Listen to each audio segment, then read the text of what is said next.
Agradeço ao Senhor nosso Deus, bem como ao nosso pastor. Faço minhas as palavras do pastor Sérgio, quando ele disse que esse púlpito tem o pastor o direito, a autoridade de estar ministrando e nos instruindo, mas confiou também a mim esta oportunidade.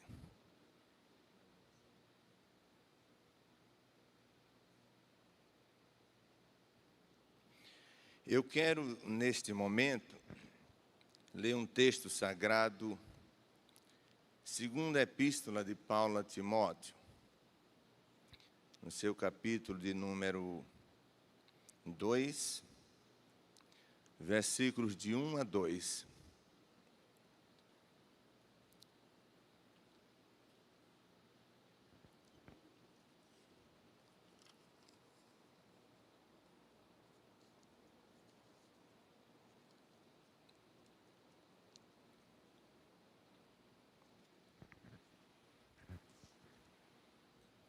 Nos diz assim a palavra do Senhor: Tu, pois, meu filho, fortifica-te na graça que há em Cristo Jesus. E o que de mim entre muitas testemunhas ouvistem, confia a homens fiéis, que sejam idôneos para também ensinarem os outros.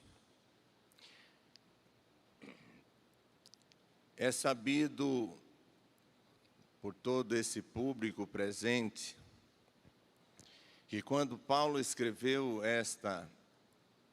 a primeira e a segunda epístola a Timóteo, Paulo estava preso. E de lá ele não saiu mais para encontrar-se com vários irmãos que ele havia ganho para Cristo, irmãos que ele havia ensinado, instruído, porque logo no capítulo 4 desta epístola, versículo 6, Paulo diz que está sendo oferecido por expiação de sacrifício. E ele diz: o tempo da minha partida está próximo. Combati o bom combate, acabei a carreira e guardei a fé. Paulo estava com aproximadamente 82 anos de vida, mas é interessante que, mesmo dentro da prisão, Paulo aparece nas suas escritas tão preocupado como que estivesse iniciando o seu ministério, como se estivesse entre aqueles irmãos.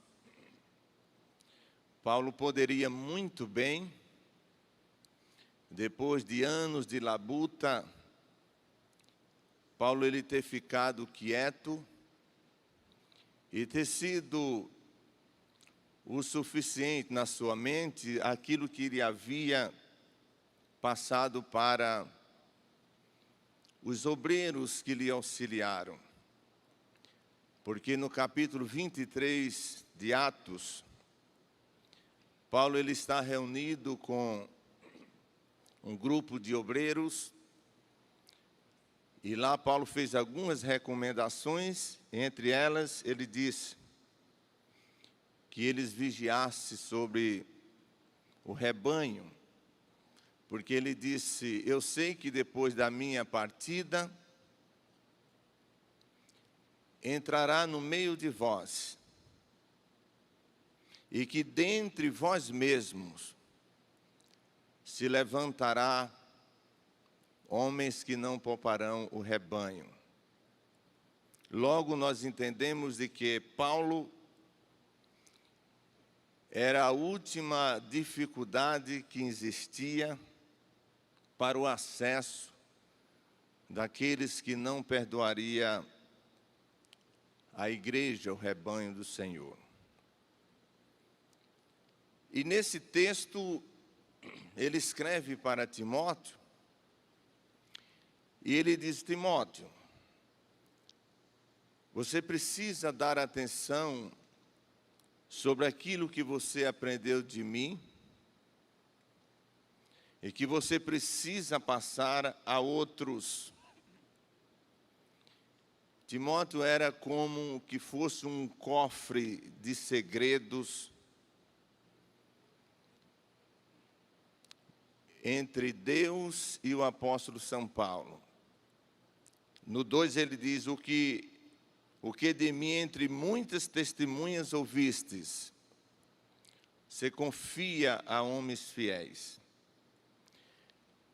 E esses homens também sejam idôneos, porque eles ensinarão a outros. No capítulo 11 da primeira carta de Paulo aos Coríntios, Paulo ele diz: porque eu recebi do Senhor o que também vos ensinei. Veja que há uma sequência. Primeiro, Paulo recebe do Senhor. E ele diz: e eu vos ensinei. E aqui ele diz a Timóteo: o que você aprendeu de mim, você passa para outros. Porque esses outros haverão de passar a outros. Em outras palavras, Paulo estava dizendo: assim como não está indo para a sepultura aquilo que eu recebi do Senhor comigo, você também não leva para a sepultura, não leva consigo aquilo que você recebeu de mim, mas que você passe para outros. E ele diz que esses que Paulo ou que Timóteo deveria passar, primeiro ele diz que teria que ser homens fiéis, ou homens que possuíssem fidelidade. Fidelidade a Deus, evidentemente, fidelidade ao ministério, fidelidade à sua liderança, fidelidade, porque afinal a fidelidade é algo que não pode deixar de existir na vida de nenhum cristão, porque sem ela, não somente o exercício do trabalho está comprometido, como a própria salvação do indivíduo. A fidelidade a Deus não é apenas uma necessidade por sermos cooperadores da obra, mas por sermos crentes. Por sermos crentes. Porque se não formos fiéis a Deus, não só o nosso exercício nesse ministério está comprometido, mas também a nossa própria salvação. E depois ele diz: e esses homens têm que ser idôneos. A questão da fidelidade, como eu disse, queridos, é uma necessidade de todos os que aceitam a Cristo. Enquanto que a idoneidade, ela depende de exercícios. A idoneidade, ela depende de testes. A idoneidade, ela depende do fazer, do experimentar. A idoneidade, ela depende do experimento. A palavra idoneidade significa a qualidade de idôneo, ou capacidade, aptidão, habilitação, competência. São pessoas que precisam necessariamente ser testadas. Ninguém recebe uma carteira para dirigir carro sem passar pelos testes que são colocados lá. Quando eu fui tirar a minha carteira de habilitação, fui reprovado quando fui fazer o exame psicotécnico. Aquilo me doeu bastante, porque eu queria passar direto. mas não passei. Eu tive que voltar no mês seguinte e repetir aquele exame de novo. Mas era apenas um teste de tantos que fiz. Poderiam ter me dado a habilitação e eu ir para casa, não é, com a habilitação.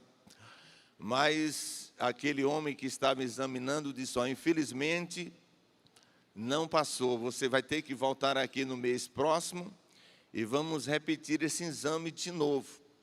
Eu fui muito triste para casa, mas o que fazer se não ter que estudar de novo e voltar no mês seguinte pagando uma multa, não é, pagando de volta, eu não digo uma multa, mas pagando a prova de novo para tal. E assim foi.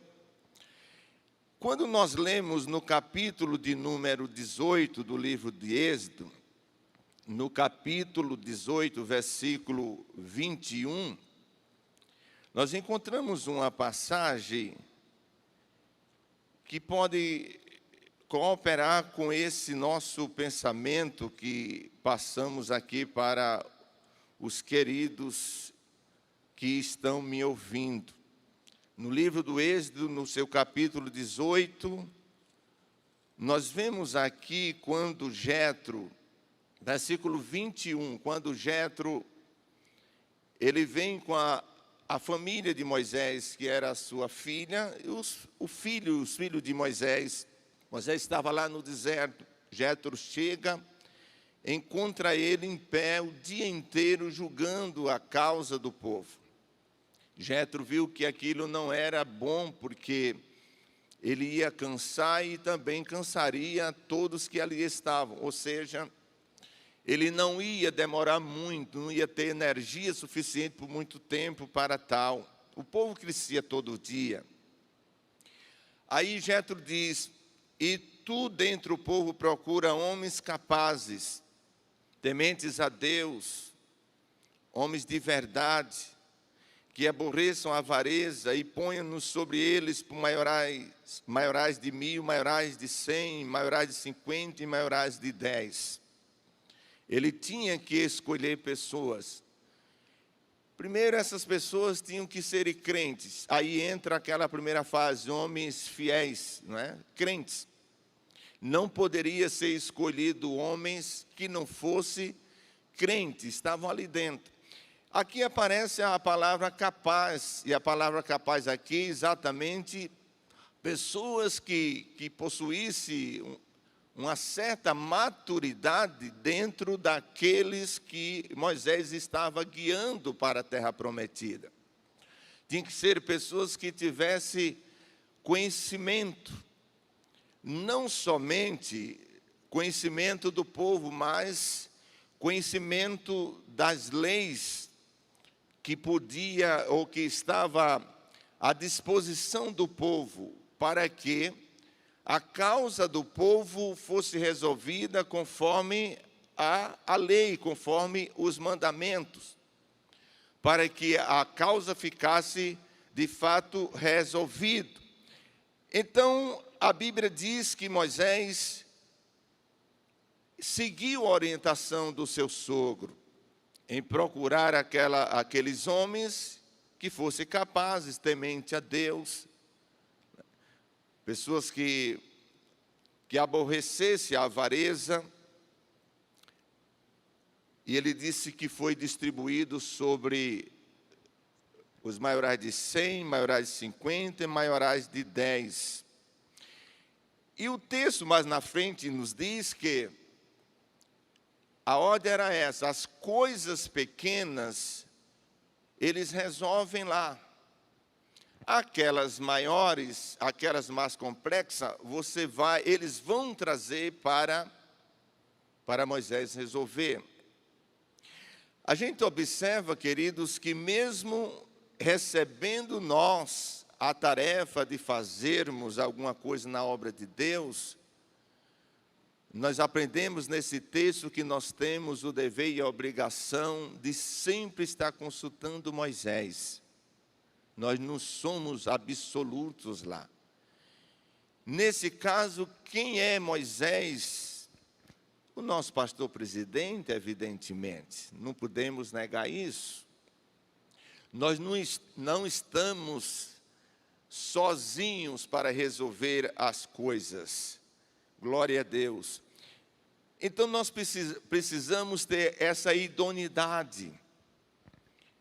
Eu ouvi de um certo pastor, em uma escola bíblica, de uma pessoa que, enquanto ele não foi consagrado ao ministério pastoral, ele era aquela pessoa que consultava, que perguntava, mas depois que ele chegou a tal, ele simplesmente disse: eu estou no mesmo nível, eu cheguei ao mesmo patamar.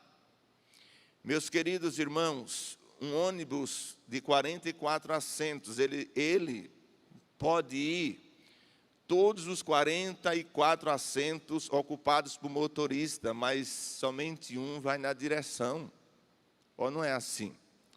Todos os outros serão passageiros. E observe uma coisa a mais. Possivelmente todos aqui são motoristas. Observe uma coisa a mais. Uma pessoa vai dirigindo um veículo, o veículo vai cheio de pessoas. Todas aquelas pessoas, a visão de ambas as pessoas ali não consegue ver o tanto que o motorista vê. É interessante isso. Você vai com cinco ocupantes no carro, você vai na direção, 4. Os 4 não veem igual a você, os 4 não pensam igual a você. É interessante observar isso. E a palavra de Deus nos mostra aqui que Moisés seguiu essa orientação e a coisa funcionou. Porque tem coisas que nós podemos fazer, foi outorgado, nós temos autoridades para fazer, mas tem coisa que nós precisamos ouvir Moisés, não é verdade, irmãos? Ouvir Moisés sobre determinadas coisas que ocorreu.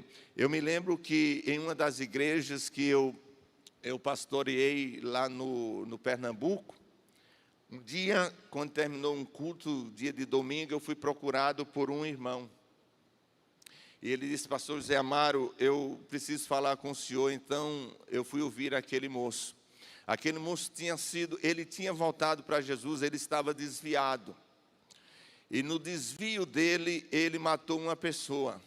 Ele se escondeu na estrada e matou, pastor, uma pessoa. Essa pessoa que ele matou tinha brigado com um cidadão há 15 dias antes de morrer.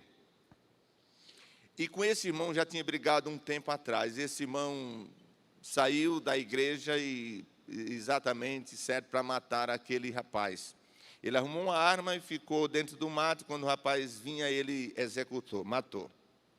Como o morto tinha brigado 15 dias, todos pensaram que foi a última briga dele que tinha levado à morte dele, e não foi. Prenderam aquele moço que tinha brigado com ele 15 dias anterior, porque entendia que era ele que estava envolvido na morte daquele rapaz. Confesso que eu nunca tinha escutado uma coisa daquela, foi a primeira vez. Eu senti um frio no corpo todo, e logo veio na mente: não, faça o seguinte, você vai para casa. Na segunda-feira eu estava indo para a ceia no Templo Central, em Recife. Toda primeira segunda-feira é a nossa Santa Ceia lá.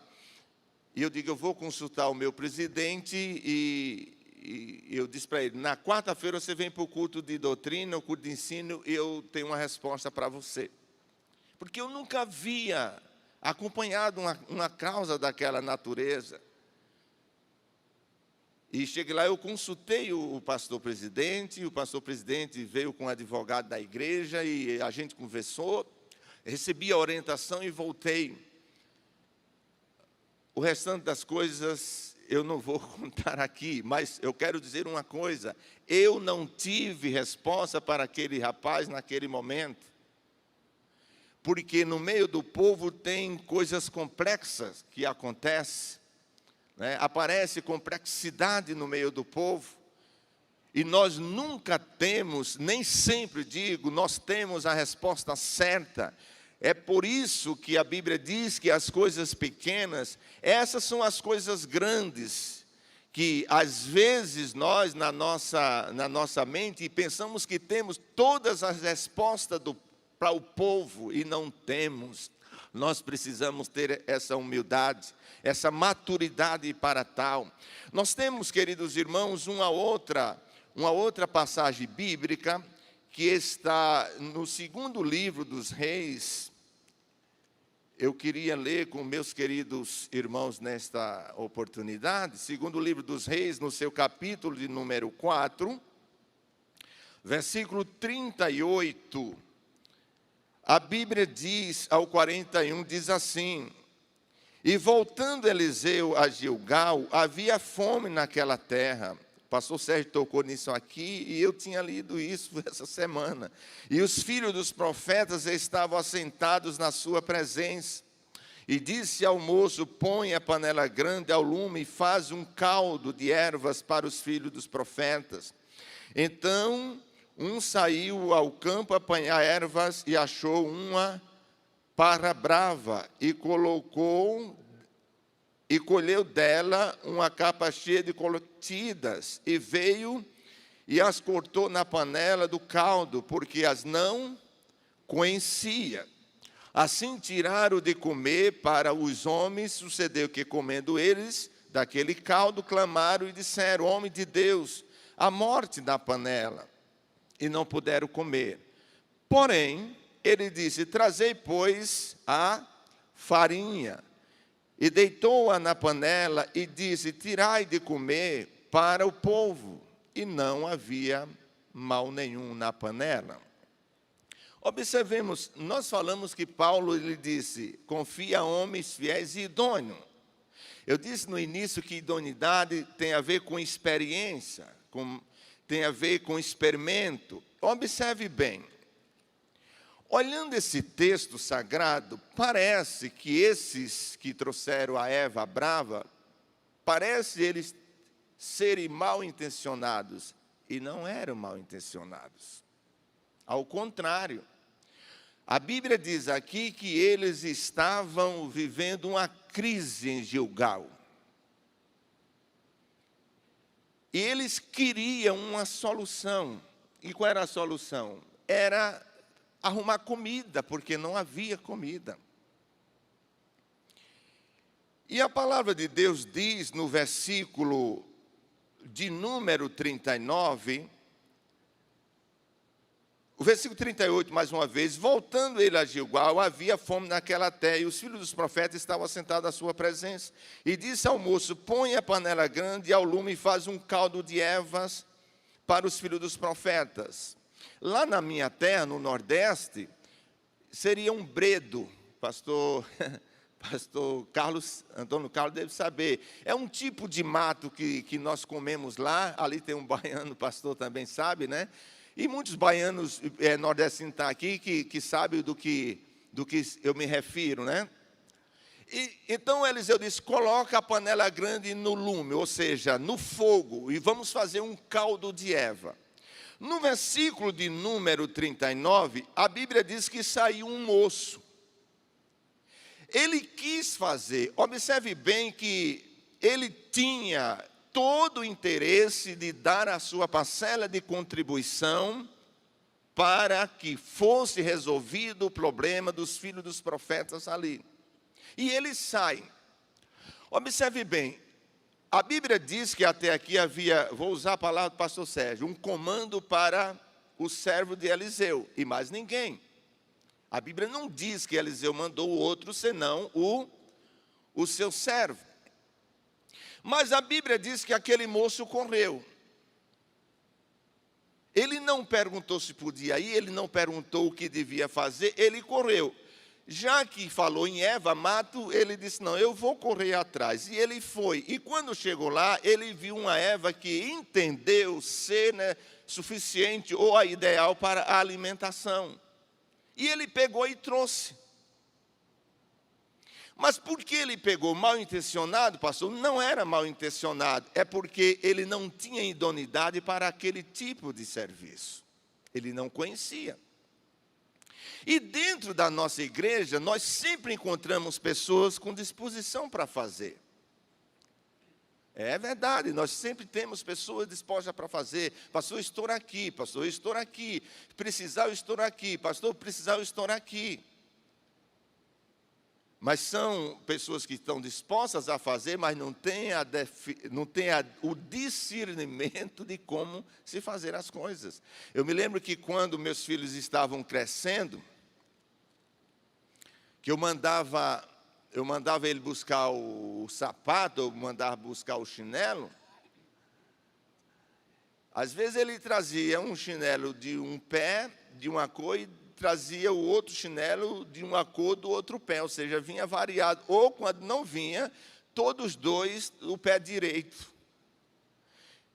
Aí ele tinha desejo de me atender, ele tinha desejo de buscar o meu sapato, mas ele não sabia discernir entre um e outro. O que acontece? Ele joga dentro da panela. Eu sempre, quando falo nessa panela, eu me lembro do púlpito, eu me lembro da classe da escola dominical, me vem à mente o departamento de adolescente, me vem à mente o departamento de jovem, o departamento de ciclo de oração. Quando eu falo nessa panela, eu me lembro desses locais dentro da igreja, porque é dali aonde sai o ensino, sai a instrução, sai a orientação necessária para o bem-estar espiritual da igreja, como bem já ouvimos aqui nesta manhã. Ele joga dentro e cozinham, e começam a cozinhar, mas quando ele for experimentar, toda aquela panela estava comprometida. E observe bem, quem era que ia comer aquele caldo? Era os filhos dos profetas, ou seja, a geração de obreiro que substituiria aqueles que estavam atual. Porque os filhos dos profetas, sem dúvida, era a substituição, era uma safra que estava sendo preparada, que estava sendo ensinada para o futuro ministério no presente. Era eles que iam comer aquela erva, ou seja, era a futura geração que ia ser envenenada com aquele comer, ou aquela erva que estava dentro da panela. Veja como isso é muito sério.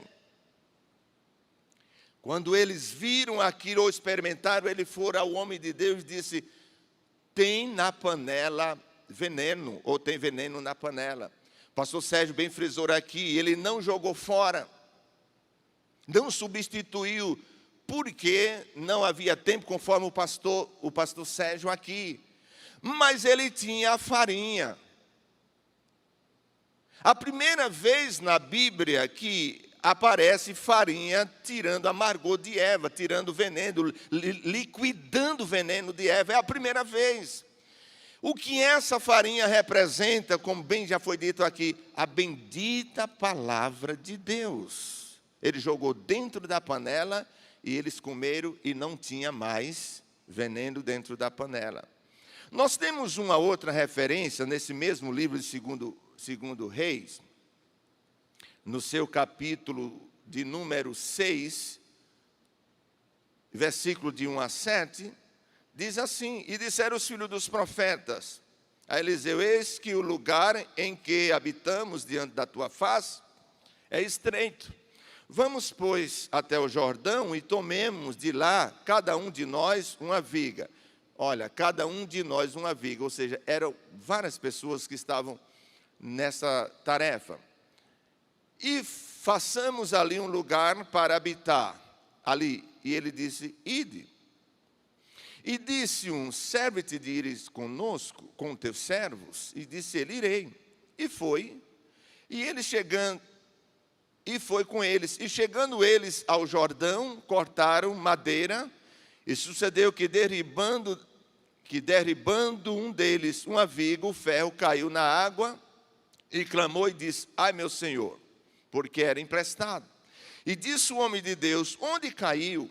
E mostrando-lhe o lugar, cortou um pau e lançou ali e fez nadar o ferro. E disse: levantam. Então ele estendeu a sua mão e cortou. Nesse texto nós vemos que havia um espaço pequeno para o culto. O templo precisava crescer. E não era como hoje. Se fosse hoje, ia para a cerâmica comprar tijolos, né? Para fazer. Naquele tempo era rústico, era de madeira. E veja que há um grupo de pessoas aqui interessadas em que o templo fosse grande, o templo fosse maior. Mas o que eu destaco aqui, amados, é que um moço, ele não teve o cuidado de que, ficando perto da água, o machado poderia cair e se perder, né? Ele não teve esse cuidado. E o que é que aconteceu? O machado caiu, e diz ele que o machado era emprestado, não era dele. É evidente que isso tem a ver com a maturidade. Ele não conseguiu a idoneidade, ele não teve o cuidado. Pode cair aqui. Pergunta, só tinha viga na beira do rio ou na beira da água? Será que não tinha um outro lugar para tirar a viga? E se apenas ali não caberia mais um cuidado para que aquela peça não caísse ali dentro? Meus queridos irmãos, foi assim que aconteceu. O machado caiu ali, a peça caiu dentro d'água. E às vezes, meus amados irmãos, volto a dizer, não foi porque ele tinha intenção de derrubar a peça, o machado dentro da água. Isso tem a ver com maturidade, com idoneidade. Na verdade, quando o Joabe estava na guerra e Absalão era quem liderava uma guerra contra o seu próprio pai Davi, quando foi para levar a notícia da morte de Absalão, ali teve um homem que pediu para Joabe correr. Joabe disse para ele, não, meu filho, tu não vai hoje não levar a notícia não. Hoje não é o teu dia. Ahimaás, né? E a Bíblia diz que Ahimaás saiu correndo. Joabe não pôde segurar ele de correr. Ele saiu correndo. E a Bíblia diz que o Atalai estava olhando, porque a qualquer momento podia vir uma notícia da guerra. E a Bíblia diz que o Atalai estava olhando, e lá vem Ahimaás correndo. E quando ele olhou, ele disse, vejo que vem um homem correndo. E pelo correr do homem, chama-se Ahimaás. A Bíblia diz que Davi disse, ele é um homem de bem. Observe bem. Davi diz, ele é homem de bem. Ele era um homem crente, era um homem obediente. Mas não era o homem conveniente para levar a notícia para Davi. Ele não tinha maturidade para aquela tarefa. A Bíblia diz que depois vem um outro homem correndo, Cusi, vem correndo. Aí o Atalai disse, eu vejo que... Sim, aí quando chegou, o Ahimaás chegou, Davi perguntou, como é que vai, meu filho Absalão? Ele disse, eu vi um ribuliço lá e lá está escrito. E eu não sei o que foi que aconteceu. Não era isso que Davi precisava saber. Não era isso que... Aí lá vem Cusi correndo. A Bíblia diz que quando Cusi chegou, Davi perguntou, o que aconteceu com meu filho Absalão? Ele disse, aconteceu com Absalão o que aconteceu com todos os inimigos do rei. E a Bíblia diz que naquele momento ele caiu e entrou em luto. Meus amados irmãos, a habilidade não significa que aquele que não é idôneo não serve para o trabalho. É simplesmente esperar amadurecer e com o tempo vai também poder levar a mensagem para o rei, com certeza. Meu pastor, muito obrigado, que Deus abençoe.